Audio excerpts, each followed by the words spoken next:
नमस्कार विद्यार्थी मित्रांनो, स्वागत आहे आपलं पुन्हा एकदा एम-पी-सी लायब्ररी या आपल्या यूट्यूब चॅनलमध्ये. आज आहे 17 डिसेंबर 2025. सुरू करूयात आजच्या चालू घडामोडी. आज आपण पाहणार आहोत देशाचे मुख्य माहिती आयुक्तपदी कोणाची निवड झालेली आहे. मनरेगाचे नवीन प्रस्तावित नाव कोणते आहे. येलो लाईन ही कोणत्या दोन देशांदरम्यान आहे. त्यामुळे या संपूर्ण महत्त्वपूर्ण चालू घडामोडी व्यवस्थितपणे समजून घेण्यासाठी व्हिडिओ शेवटपर्यंत अवश्य पहा. सुरू करूया कालच्या एका प्रश्नाने. शक्तिपीठ महामार्ग महाराष्ट्रातील किती जिल्ह्यांमधून जाणार आहे. तर याचे योग्य उत्तर आहे पर्याय क्रमांक 3, 12. विद्यार्थी मित्रांनो, सध्या शक्तिपीठ महामार्ग हा चर्चेमध्ये आहे, कारण नुकतेच मुख्यमंत्र्यांनी याबाबत एक स्टेटमेंट केले होते.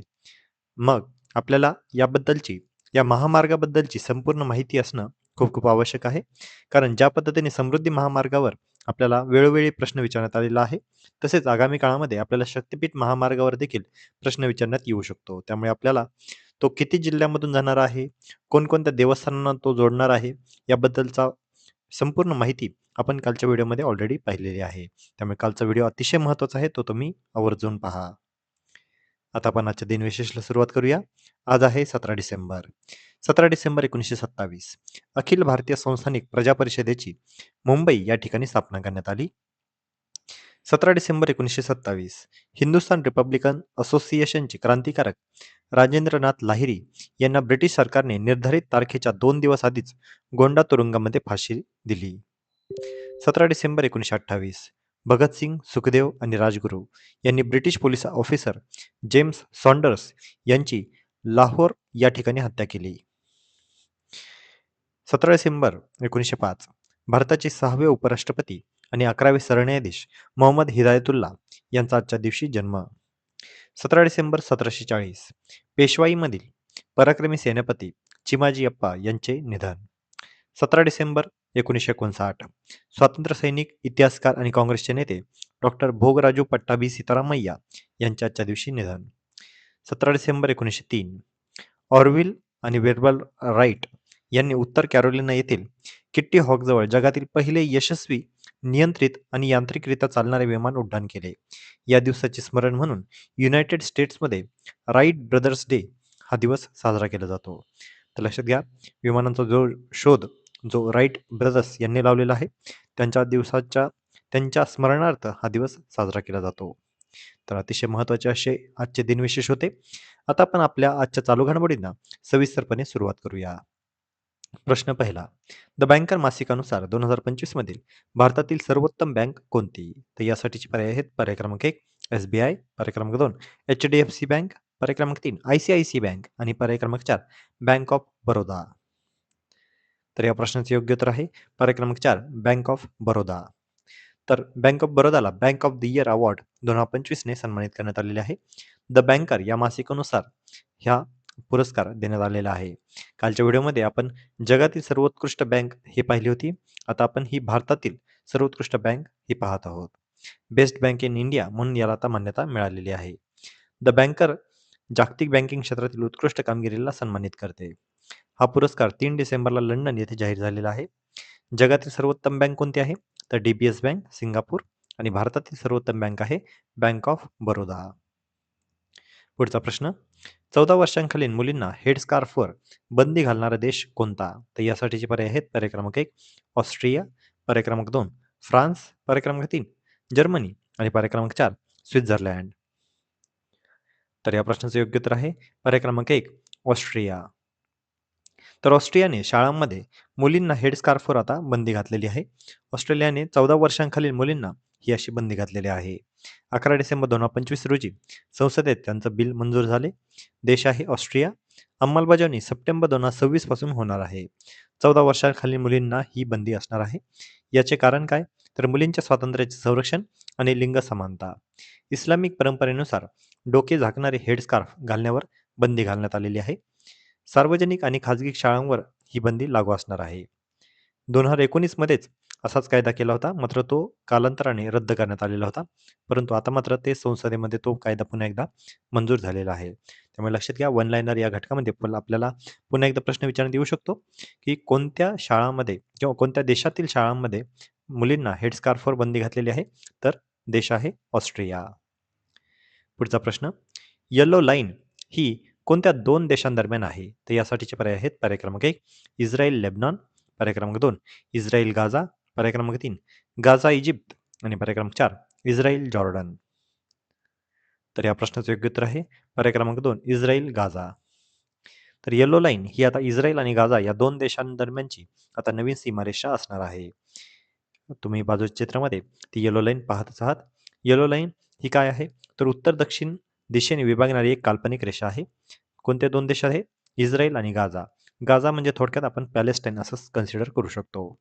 ऑक्टोबर 2025 मध्ये ट्रम्पच्या युद्धविराम कराराचा हा भाग आहे आणि ही सीमारेषा याच कराराचा एक भाग असणार आहे. आता येलो लाईन ही इस्रायल आणि गाझा म्हणजेच पॅलेस्टाईन या दोन देशांदरम्यान आहे. त्यामुळे आपल्याला काही महत्त्वाच्या रेषा देखील माहिती असणं आवश्यक आहे.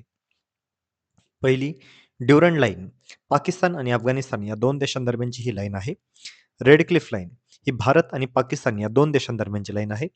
मॅकमोहन लाईन ही भारत आणि चीन या दोन देशांदरम्यानची लाईन आहे.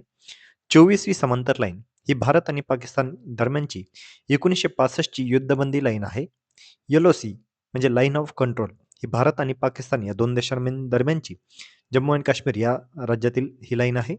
आणि LAC line of actual control ही भारत आणि चीन दरम्यानची लाईन आहे. तर लक्षात घ्या, या संपूर्ण लाईन आपल्याला माहिती असणं स्टॅटिक या घटकामध्ये आपल्याला हा प्रश्न विचारण्यात येऊ शकतो. त्यामुळे आपल्याला या गोष्टींची माहिती असणं आवश्यक आहे. पुढचा प्रश्न, मनरेगाचे नवीन प्रस्तावित नाव कोणते आहे? तर यासाठीचे पर्याय आहेत. पर्याय क्रमांक 1 पूज्य बापू ग्रामीण योजना, पर्याय क्रमांक 2 ग्रामीण भारत रोजगार योजना, पर्याय क्रमांक 3 विकसित भारत गॅरंटी फॉर रोजगार आणि आजीविका मिशन आणि पर्याय क्रमांक 4 ग्रामविकास रोजगार योजना. तर या प्रश्नाचं योग्य उत्तर आहे पर्याय क्रमांक 3 विकसित भारत गॅरंटी फॉर रोजगार अँड आजीविका मिशन. तर आता मनरेगाच्या नावामध्ये आता बदल करण्यात आलेला आहे. नवीन नाव असणार आहे विकसित भारत गॅरंटी फॉर रोजगार अँड आजीविका मिशन ग्रामीण. आणि या संबंधितचे बिल 2025 हे म्हणजेच या बिलाचं नाव आहे VBG रामजी. हे बिल आता नुकतेच संसदेमध्ये मांडलेले आहे. लोकसभेमध्ये हे बिल मांडले जाणार आहे. यामध्ये प्रमुख बदल काय असणार आहेत? हे बाजूच्या कंपॅरेटिव्ह चार्टमध्ये तुम्हाला ऑलरेडी दिसतच असणार आहे. म्हणजे मी परवा दिवशीच्या व्हिडिओमध्ये ऑलरेडी हे तुम्हाला सांगितलं होतं, की आता 100 दिवसांचा कालावधी वाढवून आता 125 दिवसांचा केलेला आहे. आणि बाकीच्या ज्या काही गोष्टी आहेत, त्या देखील आपल्याला माहिती असणं गरजेचं आहे. त्या बाजूच्या चार्टमध्ये तुम्ही ते वाचतच आहात. 125 दिवस आता काम असणार आहे. यापूर्वी हे 100 दिवस असायचे. यामध्ये खर्च आता 60% केंद्र आणि 40% राज्य असा असणार आहे. यापूर्वी 100% केंद्र करत होते. यामध्ये 15 दिवस काम नसल्यास दर आठवड्याला बेरोजगार भत्ता देण्यात येणार आहे. काही दिवसांपूर्वी केंद्रीय मंत्रिमंडळाने मनरेगाचे नाव बदलून पूज्य बापू ग्रामीण रोजगार हमी योजना असे करण्याच्या प्रस्तावाला मंजुरी दिली होती. मात्र त्यामध्ये देखील आता बदल करण्यात आलेला आहे. त्यामुळे लक्षात घ्या, काही दिवसांपूर्वी आपण हा व्हिडिओ देखील कव्हर केलेला होता, की आपण असं म्हटलेलं होतं, की पूज्य बापू ग्रामीण रोजगार हमी योजना असे नाव देण्यात येणार आहे. परंतु आता त्यामध्ये देखील बदल करून आता नवीन नाव असणार आहे विकसित भारत गॅरंटी फॉर रोजगार अँड आजीविका मिशन ग्रामीण. आता MG नरेगाबद्दल थोडक्यात माहिती पाहूया. Mahatma Gandhi national rural employment guarantee act 2005 या मनरेगाची सुरुवात 2 फेब्रुवारी 2006 या दिवशी करण्यात आली. जगातील ही सर्वात मोठी रोजगार हमी योजना आहे. किमान 33% काम यामध्ये महिलांसाठी राखीव असते. 100% शहरी लोकसंख्या असलेले जिल्हे वगळता संपूर्ण देशमध्ये ही योजना राबवली जाते. या योजनेचा मुख्य उद्देश काय आहे? तर ग्रामीण भागातील कुटुंबांना अकुशल मजुरीद्वारे आर्थिक वर्षामध्ये किमान 100 दिवसांची हमी रोजगार देऊन उपजीविका सुरक्षा प्रदान करणे. तर आता आपण शेवटच्या प्रश्नाकडे येऊया. देशाचे मुख्य माहिती आयुक्त CIC म्हणून कुणाची निवड करण्यात आलेली आहे? तर यासाठीचे पर्याय आहेत. पर्याय क्रमांक 1 अरविंद कुमार, पर्याय क्रमांक 2 राजकुमार गोयल, पर्याय क्रमांक 3 अशोक लवासा आणि पर्याय क्रमांक 4 सुशील चंद्र. तर या प्रश्नाचं योग्य उत्तर आहे पर्याय क्रमांक 2 राजकुमार गोयल. तर आता देशाच्या CIC पदी आता राजकुमार गोयल यांची नुकतीच निवड करण्यात आलेली आहे. त्यांचा कार्यकाळ हा 3 वर्षांचा असणार आहे. त्यांना राष्ट्रपतींद्वारे शपथ देण्यात आलेली आहे. राजकुमार गोयल हे 1990 बॅचचे सेवानिवृत्त IAS अधिकारी आहेत. मुख्य माहिती आयुक्त म्हणजे काय? तर मुख्य माहिती आयुक्त हा माहितीचा अधिकार अधिनियम 2005 अंतर्गत स्थापन झालेल्या केंद्रीय माहिती आयोगाचा प्रमुख असतो. थोडक्यात आता आपण CIC बद्दल माहिती पाहूया. CIC म्हणजे सेंट्रल इन्फॉर्मेशन कमिशनर. आता यामध्ये केंद्रीय माहिती आयोग जो आहे, त्यामध्ये आर-टी-आय अधिनियम 2005 नुसार याची अंमलबजावणी केलेली आहे आणि या आर-टी-आयची अंमलबजावणी कधी करण्यात आली? तर 12 ऑक्टोबर 2005. याचे मुख्यालय होते नवी दिल्ली. सी-आय-सीचे मुख्य कार्य काय? तर नागरिकांनी मागितलेल्या माहितीबाबत अंतिम अपील करणे. आर-टी-आय बाबतीत सी-आय-सीचा जो काही निकाल असतो, तो सर्वोच्च अपील प्राधिकरण असतो. याची रचना काय? तर एक मुख्य माहिती आयुक्त आणि जास्तीत जास्त 10 माहिती आयुक्त म्हणजे 1 प्लस मॅक्सिमम 10 आय-सी म्हणजे इन्फॉर्मेशन कमिशनर यामध्ये असतात. यांची नियुक्ती कोण करतो? तर राष्ट्रपती यांची नियुक्ती करतो.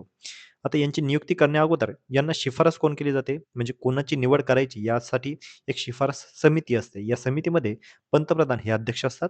लोकसभेतील विरोधी पक्षनेते हे दुसरे सदस्य असतात आणि तिसरे सदस्य म्हणून पंतप्रधानांनी नामनिर्देशित एक केंद्रीय मंत्री यामध्ये असतो. याचा जो कार्यकाळ आहे तो किती असतो?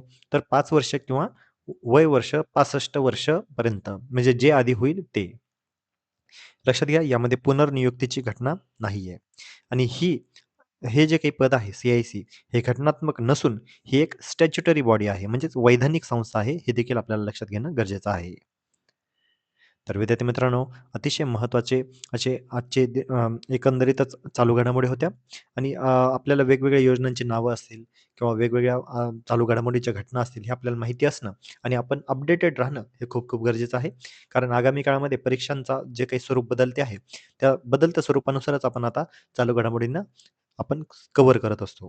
त्यामुळे आता या आजच्या दिवसाच्या महत्त्वाच्या चालू घडामोडीवर आधारित मी आता पुन्हा एकदा प्रश्न विचारणार आहे, ज्याचं उत्तर तुम्ही सर्वांनी आता कमेंटमध्ये द्यायचं आहे.